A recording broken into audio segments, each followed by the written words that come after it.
Welcome back to the channel, guys. I'm Lee with Fox Run Adventures, and I want to talk to you today about the throttle tamer and kind of give you my thoughts on how I like it, installation process, how well it's working for me, and yeah, if I would recommend it. So this bike is 98% perfect, okay?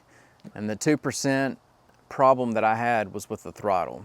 And it's kind of my fault, kind of the bike's fault, because I want to trail ride this bike a lot, and that's mainly what I do. I ride around with the kids, we're trail riding, okay? And the issues that I had was, number one, stalling.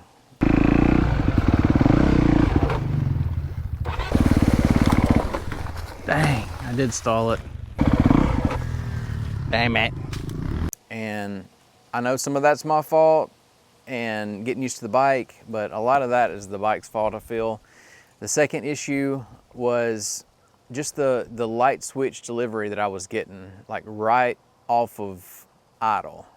I mean, you barely bump it and it's revving to the moon, okay? Now, for a motocross track, supercross, great. But trail riding and just cruising around, it's either on or off thing. And even just a slight bump, going over a tree root, hitting a rut, just any kind of bump made you actually give it more throttle, or just it changes your throttle. So I was looking into solutions for that, and I came across the throttle tamer. And the way this works is the tube on the throttle is oblong instead of a completely circular tube. When you're from 0 throttle to a quarter throttle or so, it turns a lot further while giving it less gas. And then when you reach that spot past the quarter throttle, it just acts like a regular throttle. But that first little bit where you're just in the cruising range, you can be a lot more generous with the throttle and it not be like a light switch because of the way that throttle tube is shaped. All right, here are the tubes side by side. This is the new throttle tamer. This is also a nice aluminum red anodized metal. While this is plastic, not that that really matters, but here you can see the difference in the throttle tubes themselves. You see the stock is just completely a round throttle tube, and while this throttle tamer has the offset here at the first quarter of the pull, and then the rest of it is just a normal circular throttle. Now in practice, this doesn't affect your riding in any way where you would notice that while my throttle's being manipulated or I have a different throttle tube or anything. No, I mean, it's like natural. This is the way that I feel like the bike should come from the factory. Now these RXs. This is almost the exact same bike as the 250Rs. I mean, the only difference really is tires size, a bigger gas tank, and I mean, that's about it. There's no gearing changes or anything different. So Honda basically made the 250R motocross bike and then slapped on some tires in the tank and called it a woods bike, and the gearing is made for motocross. And so, like I said, 95%, I'm giving a lot of percentages here, but almost all the time it's not a problem. But that really low speed, just cruising, it could be helped.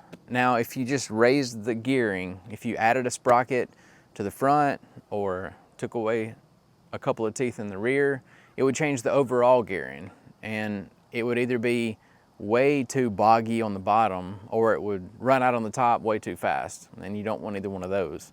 This is just a subtle change right off the bottom of idle that just smooths it out enough where it's palatable trail riding, and that's all I want. So highly recommend this. It's been a big help. It's helped with the stalling as well, because I feel like I can give it more throttle in low speed situations without being worried it's going to take off. And so when I give it that much more throttle in the low speed situations, it helps with the stalling because I'm giving it more throttle. So The only issue that I had with installation on this is I had ODI lock-on grips on this bike. And this will not work with the ODI lock-on grips. You have to get the old-fashioned hairspray and slide these on the tube. You can't get the lock-ons with this throttle tamer. Other than that, no issues with install. It's literally a 5-minute job. You've got two 8mm bolts right here.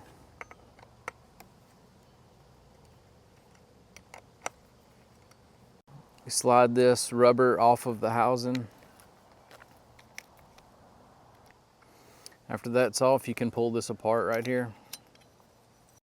Once you've got the old throttle off and you've got your grip on the new throttle tamer, you put this is a Delrin ring, and this prevents friction against the throttle tube if you have some inward pressure. So you put this on first, slide that on there. Then you just thread these throttle cables back in the appropriate slots.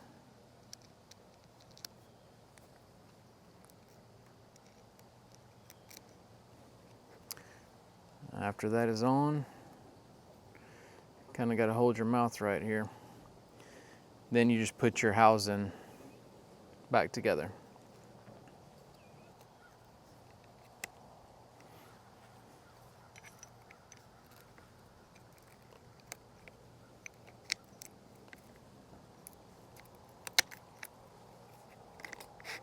Just like that.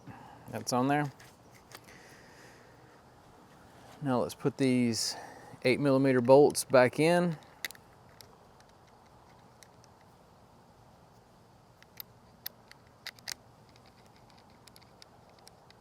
Slide this boot back over the top of the housing and tighten these 8mm bolts back up.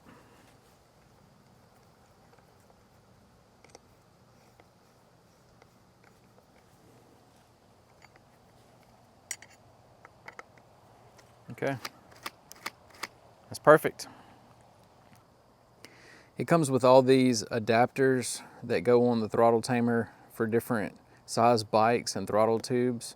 The 250RX does not require any of these to work. It's just the stock throttle tamer tube, but it's nice that these do come with the package. Also comes with a nice set of instructions if you want to read those, or if you just want to feel your way through it and take twice as long, go right ahead. So would I recommend this G2 throttle tamer? Absolutely. I got this from Rocky Mountain ATV for $70 and it's been great. Don't hesitate to get one. I don't have any kind of link for you to buy off of. Just go to Rocky Mountain and get it. You won't regret it. All right, this has been Lee with Fox Run Adventures. See you on the next adventure.